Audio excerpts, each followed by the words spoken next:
At any given moment, there are literally thousands of planes crisscrossing the globe, flying along these invisible highways in the sky. And it's all managed by this incredibly complex system, a system that's been meticulously designed to make collisions, well, impossible.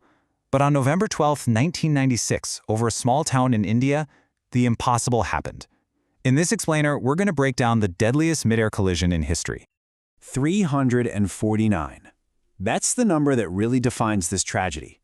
In just a few seconds, 349 people, passengers, crew, everyone on two separate planes, lost their lives. And this number, this was supposed to be the fail-safe, 1,000 feet. That was the intended safety gap, the vertical separation between the two aircraft as they passed each other. It's a standard buffer, something that's used thousands and thousands of times every single day all over the world. So that's the big question, right? That's what we're here to figure out. How did two massive planes, both under the watchful eye of air traffic control, with a planned safety margin, end up in the exact same tiny piece of sky at the exact same time? To get the answer, we have to start with the rules of the road. Okay, so to really get how things went so horribly wrong, we've got to start with how they almost always go right. The sky isn't just some random free-for-all. It's an incredibly organized system. The easiest way to think about it is just like highways on the ground. These airways are predefined routes that connect different cities.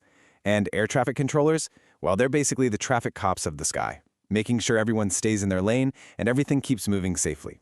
Now, here's where it gets really clever. To stop planes on the same airway from hitting each other head-on, there's a super simple rule.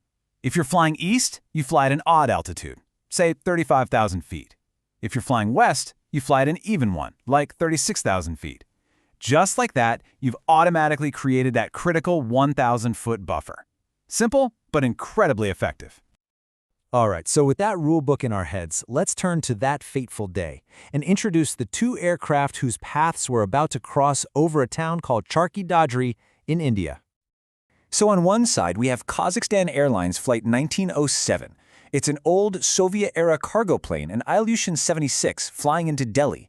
And on the other, you've got Saudi Arabian Airlines Flight 763, a massive Boeing 747 that had just taken off from Delhi, packed with people heading to Saudi Arabia for work. Two totally different planes, two different journeys, carrying a total of 349 souls. Now, both of these planes were on the exact same airway, just heading in opposite directions, and they were both talking to the very same air traffic controller. What we're about to go through is a tense, minute-by-minute breakdown of their final moments. So look at this timeline. You can see exactly how the controller, a guy named VK Dutta, set it all up. At 6:32 p.m., the Saudi 747 takes off, cleared to 10,000 feet. A couple minutes later, he tells the incoming Kazakh plane to descend to 15,000 feet.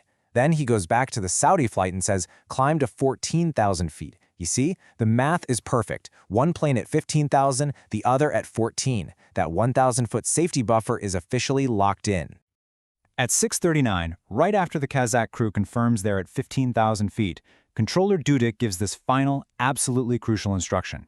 It's a standard warning, basically saying, hey, there's another plane coming right at you a few miles away. Let me know when you see it. But there wasn't a quick, confident roger that. Instead, there's a pause. The Kazakh radio operator, who was translating all these English instructions for the Russian-speaking pilots, sounds confused.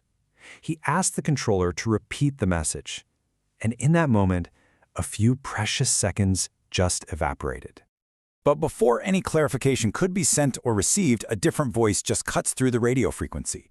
It was a U.S. Air Force pilot flying nearby, and he had a horrifying message for Delhi Control. He had just seen a massive explosion light up the clouds right in front of him.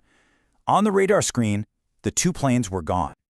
The aftermath was just devastating. Wreckage from both planes was scattered for miles across the fields below. And the question on everyone's mind was immediate and urgent. How? How could this happen? The investigation was about to piece together the tragic chain of events that led to this impossible failure. And let's be really clear about this. On paper, everything looked perfect. The Saudi plane was assigned to 14,000 feet. The Kazakh plane was assigned to 15,000 feet. That 1,000-foot separation was officially established in the controller's instructions. But the black box, the flight data recorder recovered from the Kazakh plane's wreckage, it told a completely different and absolutely fatal story. At the moment of impact, The Ilyushin 76 was not at its assigned altitude of 15,000 feet, it was at 14,000 feet, the exact same altitude as the Saudi 747. The safety gap was gone. It was zero. So what the investigation found was this tragic cascade of failures. First off, you have the language barrier. Having to translate every single instruction from English to Russian created delays and, clearly, a huge potential for mistakes. Then there was a critical misunderstanding. The Kazakh pilot descended to 15,000 feet, but he didn't hold that altitude, he just kept descending. And the final fatal piece of the puzzle, the technology. The radar at Delhi's airport back then could show you where the planes were, but not how high they were. The controller was completely blind to the fact that the Kazakh plane was dropping right into the path of the 747. A disaster of this magnitude, born from such a fundamental series of errors, sent shockwaves through the entire aviation industry. It was a brutal lesson, but it was one that would lead to sweeping changes to make sure nothing like this could ever happen again. So, in the wake of this crash, 3 huge safety mandates were rolled out globally. First, something called TCAS became mandatory. It's a system where the plane's computers literally talk to each other, and if they get too close, an alarm goes off and tells the pilots climb or descend to avoid a crash. Second, English proficiency became a non-negotiable requirement for every single international pilot, no more translators. And third, airports all over the world had to upgrade to modern radar systems that show a plane's altitude, giving controllers the full picture. You know, the legacy of the Charkhi-Dadri collision is written in the safety protocols that protect millions of us every time we fly. It's just a stark reminder that in any complex system, whether it's in the air or on the ground, things like clear communication and technological safety nets, they aren't just details. They are the very things that separate a totally normal day from an absolutely impossible disaster.